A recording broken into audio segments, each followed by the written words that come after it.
সুপ্রিয় দর্শক মণ্ডলী, অনেকেই আপনারা কমপ্লেন করেন যে আমি মানে ভিডিওটা আরও ভালো ফরম্যাটে করার জন্য। আসলে ভিডিও ভালো ফরম্যাটের প্রয়োজন নয়, আপনাদের দরকার হচ্ছিল ইনফরমেশনের। হ্যাঁ, অনেকেই কল করছেন, অনেক বিষয় জানতে চাচ্ছেন। আমাদের এইখানে আপনারা ট্রাভেল, ট্যুরিজম, তারপরে হচ্ছিল স্টুডেন্ট ভিসা, ওয়ার্ক ভিসা, অনেক ইনফরমেশন পাবেন। আমরা কিন্তু ইনফরমেশন দিচ্ছি, ঠিক আছে? এবং এগুলো হচ্ছিল ভ্যালিড ইমিগ্রেশন কর্তৃক যেগুলো ভ্যারিফিকেশন করা সেই ইনফরমেশনগুলো, এবং এগুলো আপনারা কনসাস লেভেলে নিতে হবে, সচেতনভাবে এগুলো হ্যান্ডেল করতে হবে। কারণ বাংলাদেশে ব্যাঙের ছাতার মতো অনেক অনেক এজেন্সি আছে যারা কিন্তু আপনার শুধুমাত্র অ্যাপ্লাই বাণিজ্য করে। অর্থাৎ আপনি যাবেন, আপনাকে বলবে যে আপনি এলিজিবল, আপনি ওই দেশে যাওয়ার জন্য এলিজিবল। আপনি যেই দেশের নাম মুখ থেকে বলবেন তারা কিন্তু বলবে হ্যাঁ আপনাকে দিয়ে হবে। আপনার আমি আজকে সাধারণত স্টুডেন্ট ভিসা নিয়ে কথা বলবো। তো গেলেই বলবে, আপনি গিয়ে বলবেন ভাই আমি ইউকেতে যেতে চাই, আপনার কাগজপত্রগুলো দেখবে, হ্যাঁ ভাই আপনি ইউকেতে যেতে পারবেন, উইদাউট আইএলটিএসে যেতে পারবেন, আপনার যেই রেজাল্টই হোক যেতে পারবেন। ভাই অস্ট্রেলিয়াতে যেতে চাই, হ্যাঁ অস্ট্রেলিয়াতে তো এখন আইএলটিএস 5.5ও নিচ্ছে, 5 নিচ্ছে। মানে এইভাবে দেখা গেল যেই সব দেশগুলো কোনো মতে এমওআই মানে মিডিয়া অফ ইনস্ট্রাকশন, মানে আপনার পড়াশোনাটা ইংলিশে হয়েছে এরকম কাগজ অ্যাকসেপ্ট করে, তারা কিন্তু সবাইকে গড়পাতে অ্যাপ্লিকেশন করে। তো আপনাদের যেটা সচেতন থাকতে হবে নিজেদের থেকে, আপনারা বিভিন্ন ফেসবুক গ্রুপে জয়েন করে বা ইউনিভার্সিটিগুলোর ওয়েবসাইট ঘাটাঘাটি করে আপনারা কিন্তু বুঝতে পারবেন আপনারা এলিজিবল কিনা। এবং ইউনিভার্সিটিকে যখন আপনি মেইল করবেন, আপনার পেপারসগুলো মেইল করবেন, তারা কিন্তু ফিরতি মেইলে বলে দিবে যে আপনার কী ডকুমেন্টস ল্যাক আছে, কী ডকুমেন্টসের অভাব আছে আপনি অ্যাডমিশনটা পাওয়ার জন্য। মূলত অ্যাডমিশন পাওয়ার পরে কিন্তু আপনি বাকি প্রসিডিউরগুলো করতে পারবেন। তো আজকে আমি একটা দেশ নিয়ে কথা বলবো, সেটা হচ্ছে ইউরোপের কান্ট্রি, আপনার চেক রিপাবলিক নিয়ে আমি কথা বলবো। চেক রিপাবলিক এখন অ্যাডমিশন পাওয়াটা খুবই ইজি এবং ভিসা পাওয়ার পলিসিটাও খুবই ইজি। যেটা আপনার একটা বাধা হয় সেটা হচ্ছে আপনার অ্যাপয়েন্টমেন্ট ডেট নিয়ে। আপনি অ্যাপয়েন্টমেন্ট ডেটটা একটু পেতে সময় লাগে, তবে বাই চান্স আপনি যদি অ্যাপয়েন্টমেন্ট ডেটটা খুব দ্রুত পেয়ে যান আপনার ভিসা কনফার্ম, এই ব্যাপারটা আমরা শিওর বলতে পারি। মানে আপনি যদি কলেজ থেকে অ্যাডমিশন পান আর অ্যাপয়েন্টমেন্ট ডেট পান, আপনার মোটামুটি ভিসাটা কনফার্ম বলা যায়। তো সেই ক্ষেত্রে আপনার এখন চেক রিপাবলিকে আপনার যদি ব্যাচেলারে আপনি যেতে চান তাহলে কিন্তু আপনার 5.5 বা 6 আইএলটিএস আপনার প্রয়োজন হবে, ঠিক আছে? আর যদি মাস্টার্সে যেতে চান তাহলে মাস্ট বি আপনার 6.5 লাগবে। এটা হচ্ছে ফার্স্ট ক্লাস যে কলেজগুলো আছে, যেমন মাসারিক ইউনিভার্সিটিতে আপনার কিন্তু প্রচুর পরিমাণ বাংলাদেশ থেকে স্টুডেন্ট যায়। তো মাসারিকেতে এই রিকোয়ারমেন্টটা আছে। মাসারিকেতে গত বছর আপনার 5.5 6 পেলেও মাস্টার্সে কিন্তু ভর্তি নিয়েছে, কিন্তু এই বছর 6.5 বাদে নিচ্ছে না।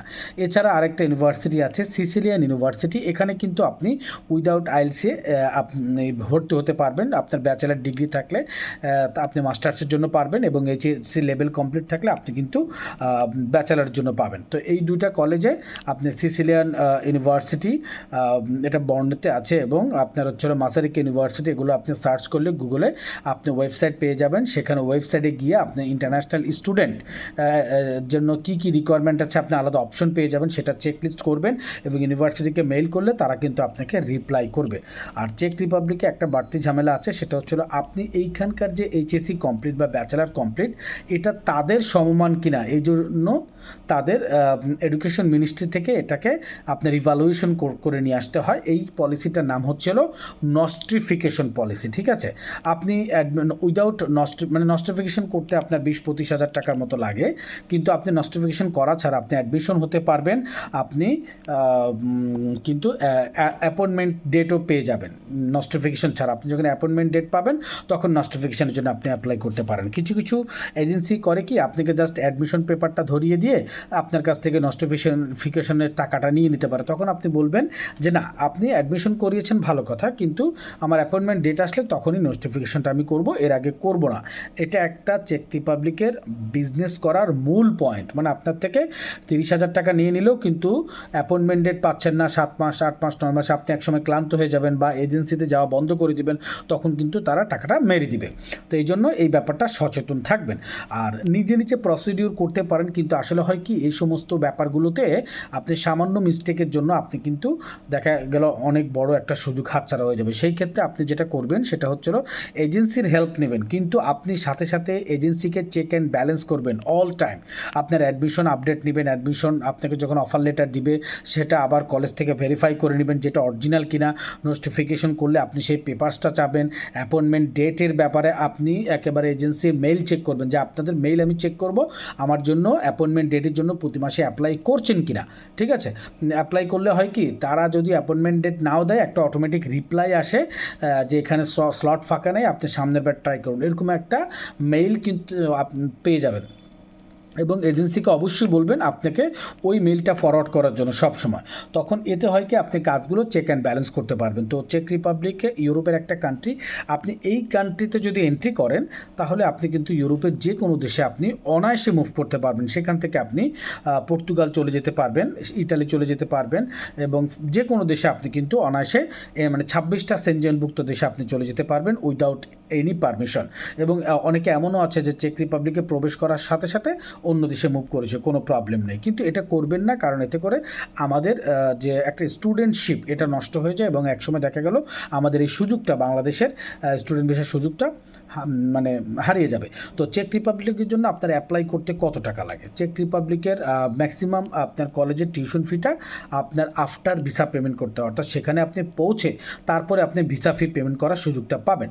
তাহলে দেখেন আপনার এখানে খরচটা হচ্ছিল, অ্যাডমিশন খরচ আছে 5-6 হাজার টাকা, অ্যাপ্লাই ফি, নস্টিফিকেশন খরচ আছে 30,000 টাকা, পুলিশ ভেরিফিকেশনে আপনার কিছু খরচ যাবে, সব মিলে 40-45 হাজার টাকা। তারপরে ভিসা যদি আপনার হয়ে যায় তখন ইন্স্যুরেন্সের জন্য 1,20,30 হাজার টাকা লাগবে, ফ্লাই করার জন্য হয়তো আর 70-80 হাজার টাকা লাগবে। তাহলে টোটাল আপনি 3 লাখ 4 লাখ টাকার মধ্যে আপনি কিন্তু টোটাল প্রসিডিউরটা কমপ্লিট করলে আপনি ইউরোপে এন্ট্রি করতে পারবেন। যেখানে আপনার ইউরোপে এন্ট্রি করার জন্য 15 লাখ 20 লাখ টাকা লাগে, সেখানে শুধুমাত্র আপনি 2 থেকে 3 লাখ টাকা আপনি ইউরোপে এন্ট্রি করতে পারবেন। এবং অবশ্যই যাকে দিয়ে কাজ করাবেন, যে ভাইকে দিয়ে বা যে এজেন্সিকে দিয়ে, তাদেরকে কিন্তু অবশ্যই বলে নেবেন যে আফটার ভিসা তাদের সার্ভিস চার্জটা কত। কেউ 50,000 নাই, কেউ 70,000 নাই, তবে স্ট্যান্ডার্ড সার্ভিস চার্জটা হচ্ছে 40 থেকে 50,000 টাকার মধ্যে সার্ভিস চার্জটা হয়ে থাকে। মাথায় রাখবেন 3 থেকে 4 লাখের মধ্যে আপনার সব কিছু কিন্তু হয়ে যাবে চেক রিপাবলিকের ক্ষেত্রে। এবং আপনি চেক রিপাবলিকে যদি আপনি ব্যাচেলার যান, তাহলে দেখা গেল আপনি যদি ভালোভাবে 1-2টা ইয়ার বা সেমিস্টার কমপ্লিট করেন, তখন কিন্তু আপনি ক্রেডিট ট্রান্সফারের জন্য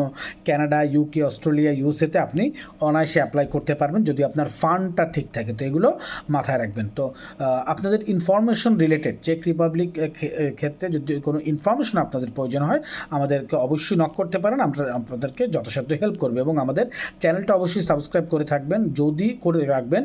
যদি আপনার প্ল্যান থাকে বাইরে পড়তে যাওয়ার, বা বাইরে ভিজিট করতে যাওয়ার, বা বাইরে ওয়ার্ক পারমিটে যাওয়ার, বা লাইফ সেটেল করার, তাহলে অবশ্যই আমাদের চ্যানেলটা সাবস্ক্রাইব করে রাখবেন। আমরা অনেক এরকম ইনফরমেটিভ ভিডিও নিয়ে আপনাদের সামনে হাজির হব। সেই পর্যন্ত আল্লাহ হাফেজ।